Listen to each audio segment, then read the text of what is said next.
संत्री processing unit Achalpur. महाराष्ट्रातील इतर तालुक्यांमध्ये शेती पंपासाठी मुबलक स्वरूपात लाईट व सोयी सुविधा देखील मिळत नाही। लोकप्रतिनिधी लक्ष देत नाही अशा समस्या आपण कायमच ऐकत आलोय, पण याला अपवाद ठरतात ते म्हणजे आपले बच्चूभाऊ कडू। याच शेतकऱ्यांच्या प्रश्नांसाठी कायमच बच्चूभाऊंच्या मनात तळमळ असल्याचं आपण पाहत आलोय। आपल्या अचलपूर मतदारसंघात मोठ्या प्रमाणात शेतकरी संत्र्याची बाग पिकवतात आणि याच उत्पन्नातून त्यांचा संपूर्ण खर्च चालत असतो। पण गेल्या काही दिवसापासून बदललेली नैसर्गिक परिस्थिती व मालाचे होणारे नुकसान ही बाब बच्चूभाऊंच्या लक्षात आली। या प्रश्नांवर भाऊंनी अभ्यास केला आणि प्रशासनाकडून योग्य ती माहिती घेतली। विधानसभेत प्रस्ताव मांडला, मान्यता मिळवली आणि उभारणी झाली ती सुलतानपुरा येथील संत्री प्रोसेसिंग युनिटची।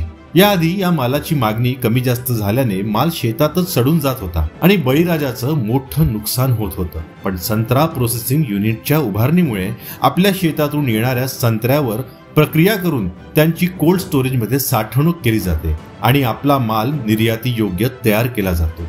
याशिवाय येथे ऑरेंज ज्यूस सुद्धा मोठ्या प्रमाणात निर्माण केला जातो। या प्रोसेसिंग युनिट मध्ये इतर भाज्यांचे आणि फळांचे सुद्धा प्रोसेसिंग केले जाते।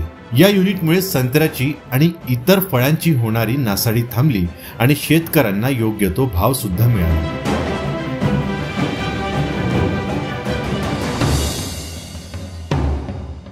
ये बच्चूभाऊ का मतदार संघ है और आप जहाँ खड़े हैं ये निजामपुर गांव है और उसमें ये फैक्ट्री है। एक्चुअली ये फैक्ट्री जो है काश्तकारों के फायदे के लिए डाली हुई है, जो अपना यहाँ जो फार्मर्स है उनके साथ में रिलेटेड उसका जो वैल्यू एडिशन होना, उसकी वैल्यू एडिशन के लिए डाली है। यहाँ पे ऑरेंज बेस ये मतदार संघ है, पूरा तालुका संतरे का है और यहाँ पे संतरे की एक भी फैक्ट्री नहीं थी उसकी प्रोसेसिंग की, तो उसके लिए उन्होंने ये डाले कि जो चूरा बाहर फेंकने में जाता था, काश्तकार का 25 से 30% संतरा फेंकने में जाता था, तो वो संतरे के उसको काश्तकार को पैसे मिलते और यहाँ पे उसकी प्रोसेस होती है, उसका जूस बनता। तो अब उसके साथ साथ फिर अब 12 महीने संतरा तो 4 ही महीने रहता, तो अपने को 12 महीने काम करना है।